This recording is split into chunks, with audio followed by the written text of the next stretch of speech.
কই মাছ একটু কাঁটাযুক্ত হলেও কিন্তু এর স্বাদ কিন্তু অতুলনীয়।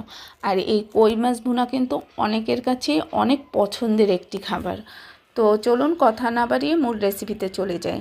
এখানে আমি মাছটা ভাজার জন্য কিন্তু কই মাছটার ভিতরে হলুদ এবং লবণ মাখিয়ে তারপরে একটু তেলে ভেজে নিচ্ছি। আর এই মাছটা ভাজার সময় কিন্তু চুলার জালটা কিন্তু একটু বাড়িয়েই দিয়েছি। আর এই মাছটা ভাজবো আমি আস্তে আস্তে করে, এপিট ওপিট করে সময় নিয়ে কিন্তু একটু ভেজে নিব। মাছটা একেবারে লাল লাল করে ভেজে নিয়েছি।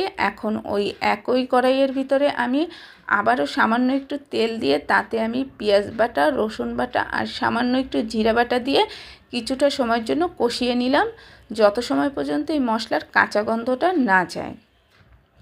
এখন আমি এর ভিতরে লবণ দিয়ে দিয়েছি, প্রয়োজন মতো আমি এখানে মরিচের গুঁড়ো, হলুদের গুঁড়ো দিয়ে আবারও কিছু সময়ের জন্য একটু কষিয়ে নিব।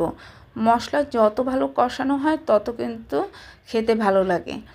তো এই যে একেবারে লাল লাল করে ভেজে নিয়েছি মশলাগুলোকে। এখন আমি এই ভেজে রাখা মাছগুলোকেও কিন্তু মশলার ভিতরে দিয়ে একটু এপিট ওপিট করে নিয়েছি।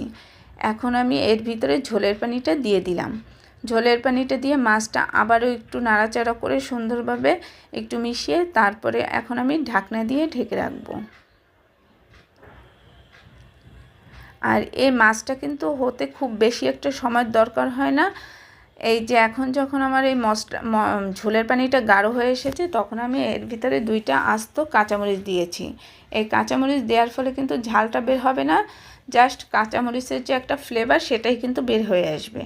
তো মশলাটাও গাঢ় হয়ে গিয়েছে আর আমার মাছটাও কিন্তু অলরেডি ভুনা হয়ে গিয়েছে। আর এভাবে অল্প সময়ের ভিতরে কিন্তু আমরা কই মাছ ভুনা করে খেতে পারি। আর এই কই মাছ যদি এইরকমভাবে একেবারে শুকনো শুকনো করে ভুনা করা হয় তাহলে কিন্তু গরম ভাতের সাথে খেতে দুর্দান্ত হয়। তো যারা যারা এখনও এভাবে কই মাছ ভুনা করে খাওয়া হয়নি তারা কিন্তু এখনই কিন্তু কই মাছ ভুনা করে এভাবে খেতে পারেন। সবাই ভালো থাকবেন, সবাইকে আল্লাহ হাফেজ।